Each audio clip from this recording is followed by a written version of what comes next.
जब से आपने कांग्रेस शहराध्यक्ष पद का इस्तीफा दिया है तब से आपकी शहर में एक प्रतिमा एक अच्छी हुई और एक जो चेहरा है युवा और सियासी, तो ये कुछ गायब सा नजर आ रहा है।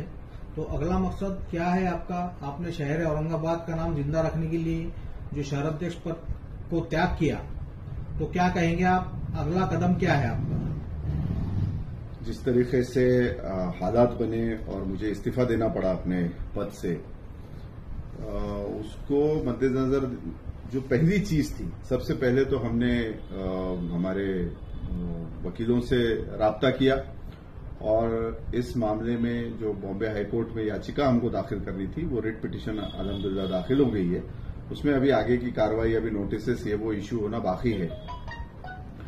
तो बॉम्बे हाईकोर्ट में ये मैटर अभी चल रहा है। उस जमन में थोड़ा सा हम लोग उधर बिजी हो गए थे। रही बात सियासी उसकी, तो जो काम हमारे सामने आ रहे हैं एक सियासी नुमाइंदा या होने के नाते, वो काम हमारी तरफ से चल रहे हैं। ठीक है, मीडिया में उतनी बातें आई होंगी नहीं होंगी वो बात अलग है, लेकिन आप देखेंगे कि बहुत जल्द एक अच्छे रूप से और एक अच्छे प्लेटफॉर्म से इंशाल्लाह शहर को और किस तरीके से एक शहर में एक अच्छा सियासी माहौल बन सके, उस तरीके से हम आपके सामने आएंगे। और यहाँ की जो जनता है उसको जो सारे अधिकार मिलने चाहिए एक अच्छी तरीके से जीवन जीने का, उसके ऊपर अभी हम लोग काम कर रहे हैं कि ये सियासी पार्टियों में जब हम होते हैं तो वहां पे हमको यही आता है कि यूपी में कोई हो गया वहां पे आप धरना दीजिए, गुजरात में कुछ हो गया आप धरना दीजिए, लेकिन हमारे जो लोकल मुद्दे हैं वो कभी कभी नजरअंदाज हो जाते हैं।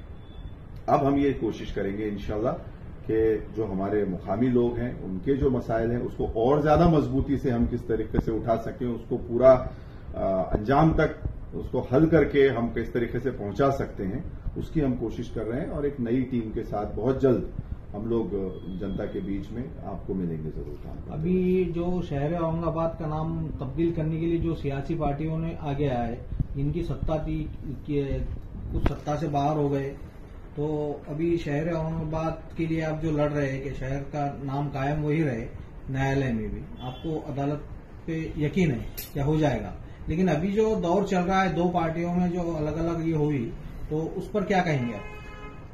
हमको अदालत के ऊपर पूरा यकीन है कि इंशाल्लाह वो इंसाफ करेगी और हमारे शहर का नाम वो औरंगाबाद ही रहेगा, क्योंकि जो चीजें स्टडी करने में देखने में आई, सेंट्रल गवर्नमेंट की गाइडलाइंस कुछ कहती है, ये सरकारों ने, चाहे वो महाविकास आघाड़ी हो चाहे वो ये शिंदे सरकार हो बीजेपी के साथ मिलकर जो बनाई, तो ये लोगों ने सेंटर की गाइडलाइंस का पूरा उल्लंघन किया हुआ है। तो इसलिए हमको यकीन है कि हमको इंशाल्लाह इसमें कामयाबी मिलेगी। और जिन लोगों ने कोशिश की थी कि इस शहर का नाम बदला जाए, तो मुझे लगता है कि ऊपर वाले की लाठी जो है वो बहुत, जैसे कहते हैं कि बेआवाज चलती है उसमें आवाज नहीं होती, खुद उन लोगों का ही नामो निशान मिट गया, एक जो मशहूर कहावत है। तो उसी तरीके से, और बीजेपी कभी किसी की नहीं होती, ये पूरे हिंदुस्तान को क्या पूरी दुनिया को मालूम है। इसीलिए शायद अमेरिका जैसे देश के अंदर आरएसएस को बैन करने की जो एक कोशिश चल रही है वहां की पार्लियामेंट द्वारा, उसी का नतीजा है कि मोहन भागवत जो है वो मदरसों में और मस्जिदों के आज चक्कर काटते आपको नजर आ रहे हैं, क्योंकि यूएस के अंदर ये वहां की पार्लियामेंट में ये बात उठी है कि इनको बैन किया जाना चाहिए। ये बिल्कुल एंटी सोशल काम करती है ये ऑर्गेनाइजेशन, इसके फंड्स के अंदर बहुत ज्यादा इरेगुलरिटीज उनको मिली है और उनके ऊपर फिर से एक इंटरनेशनल प्रेशर बना है कि ये बैन हो सकते हैं, जैसे सरदार पटेल के टाइम ये बैन हुए थे, इसीलिए ये लोग इतनी भागदौड़ कर रहे हैं। तो उस बीजेपी के भरोसे जो शिवसेना का हिस्सा गया और जो एक कम्युनल एजेंडा लेके उन्होंने हमारे शहर का नाम तब्दील करने की कोशिश की, तो आज उन लोगों का खुद ही का नामो निशान मिट गया है। हम तो अपने शहर को इंशाल्लाह जरूर बचा लेंगे सब मिलके, लेकिन इन लोगों को जो ये गलत दिशा में चले गए थे, इन लोगों को इन बीजेपी के चंगुल से कौन बचाएगा, ये सवाल रहता है। और इंशाल्लाह हम कोशिश करेंगे कि हमारी तरफ से जितना ज्यादा अच्छा काम हो सकता है जनता के लिए वो हो और हमारे शहर में खुशी और एक अच्छा माहौल बना रहे, हिंदू मुस्लिम भाईचारा बना रहे, क्योंकि कुछ सियासी जमातों ने आके इस भाईचारे को तोड़ने की कोशिश की है, जिसकी वजह से हमारे नौजवानों को, युवाओं को काम नहीं मिल रहा। आज हम देखते हैं कि रोजगार के लिए काफी मसले खड़े हो गए हैं, उसी के ऊपर अभी हम काम कर रहे हैं कि किस तरीके से हम लोगों के लिए रोजगार और बाकी जो सारी बेसिक सहूलतें हैं वो लोगों तक हम पहुंचा सकें। उसके उसमें हम काम कर रहे हैं। मुस्लिम ऑर्गेनाइजेशन पर पाबंदी लाने की कोशिश मुल्क में चल रही है और कुछ संगठनों पर पाबंदी भी आ चुकी है, तो इस पर क्या सोच है आपकी? देखिए, अगर सिर्फ कोई एक समाज अगर इस किस्म से कोशिश करता है कि वो अपना एक ऑर्गेनाइजेशन अलग से खड़ा करे, तो उसमें बीजेपी जैसी पार्टियों को काफी मौका मिल जाता है उसमें डॉक्टर्ड वीडियोस डाल के उनके ऊपर बैन लाने का।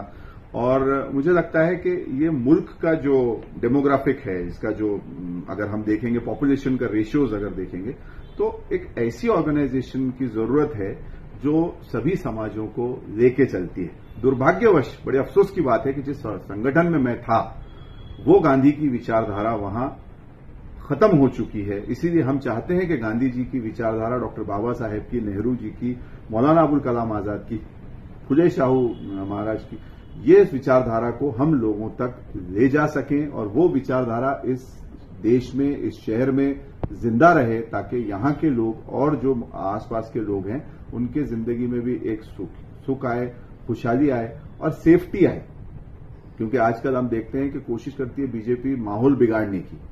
कहीं ना कहीं कोई बुरखे में निकल के आरएसएस का, बीजेपी का ही आदमी जाके कोई हरकत कर बैठता है और उसका इल्जाम किसी अल्पसंख्यक के नाम पे डाल दिया जाता है और फिर शहर में माहौल खराब करते हैं। तो ये माहौल को अगर दुरुस्त करना है तो सियासी माहौल भी सेकुलर बनाना जरूरी है और गांधी जी की सोच, बाबा साहेब अम्बेडकर की, मौलाना आजाद, नेहरू की, इनकी सोच जिंदा रखना जरूरी है। कांग्रेस में मुझे लगता है कि वो सोच खत्म हो गई थी, इसलिए हम चाहते हैं कि वो सोच जो हमारे दिल में आज जिंदा है उसको जनता के बीच में ले जाएं और वो सोच को बढ़ावा दें ताकि ये सारी जो घटनाएं हो रही है कम हो सके। महाराष्ट्र का जो राजकीय अभी समीकरण नए बने हैं, पुरानी सत्ता महाविकास आघाड़ी की चली गई, ऐसे में मुसलमानों का सियासी मुस्तकबिल इस मुद्दे पर क्या राय है आपकी? क्या होना चाहिए या क्या होगा आगे? मुझे लगता है कि अल्पसंख्यक समाज के जो युवक हैं उन लोगों को सियासत में रुचि लेनी चाहिए और ठंडे दिमाग से चीजों को समझते हुए सियासत में आना चाहिए। सियासत में आना सिर्फ किसी एक पार्टी का गुलाम बन जाने से नहीं होता। आपने देखा कि मैंने भी एक पार्टी ज्वाइन की थी अपनी युवावस्था में। मैंने 15-16 साल उस संगठन में काम किया, लेकिन जब वो अपने मकसद से मुझे हटते हुए नजर आए तो मैंने अपने कदम पीछे खींच लिए और उनसे कहा कि इससे ज्यादा मैं तुम्हारे साथ आगे नहीं चल सकता। मैं एक विचारधारा का कार्य करता हूं। हमारे खून में और हमारे जहन में, हिंदुस्तान में जब हम रहते हैं तो हमारे जहन में यह है कि सब हिंदू मुस्लिम सबने मिलकर रहना चाहिए।